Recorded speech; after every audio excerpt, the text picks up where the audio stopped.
Hi everyone. तो आज की क्लास में हम लोग करेंगे न्यूमेरिकल और थोड़ा सा क्वेश्चन एनसीईआरटी की चीज़ों को सॉल्व की। एनसीईआरटी में जो चीज़ें मेंशन की हुई हैं उनको हम लोग थोड़ा सा सॉल्व करेंगे क्वेश्चन को। जैसे यहाँ पे दिया हुआ व्हाट आज कैनाल रेस, यानी कैनाल रेस क्या होता है, ठीक है। तो कैनाल रेस का जो खोज किए थे वो गोल्डस्टीन किए थे, राइट। कैनाल रेस की खोज कौन किए थे? गोल्डस्टीन किए थे 1886 में। इन्होंने इसमें बताया था कि जो पॉजिटिव चार्ज रेडिएशन होता है, पॉजिटिव चार्ज रेडिएशन होता है, राइट।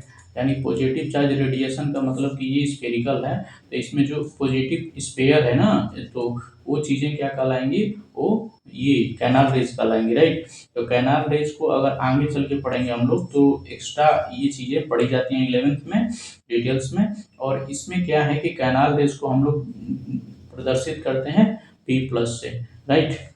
अब यहाँ पे सेकंड क्वेश्चन दे रहा है कि इफ एन, क्या बोल रहा है? सेकंड क्वेश्चन बोल रहा है क्या कि if an atom contents are electron and one proton will it carry any charge और नॉट। यानी कि ये बोल रहा है सर कि अगर किसी क्या बोल रहा है कि अगर किसी एटम में वन इलेक्ट्रॉन हो और प्रोटॉन भी क्या हो? वन हो, तो क्या होगा?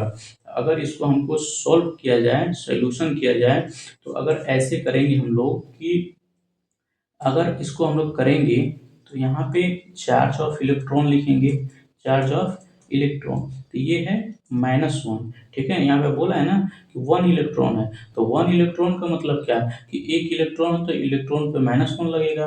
अब बोलेंगे कि चार्ज ऑफ प्रोटॉन, तो ये हो गया कितना? तो चार्ज ऑफ प्रोटॉन करेंगे तो ये हो गया आपका +1। जब बात कर रहा है नेट चार्ज की, किसकी बात कर रहा है? नेट चार्ज की। तो नेट चार्ज क्या होगा इसका? तो नेट चार्ज क्या होगा? +-1 क्या हो जाएगा आपका? कट जाएगा, राइट। तो कटेगा तो क्या होगा? 0 होगा, यानी कि नेट चार्ज 0 होगा। तो क्या बोल रहा है कि कैरी, यानी कि ये क्या होगा? नेट चार्ज क्या होगा इसका? 0 होगा। होप आपको ये चीज़ समझ में आई होंगी। मिलते हैं अगली क्लास में। आज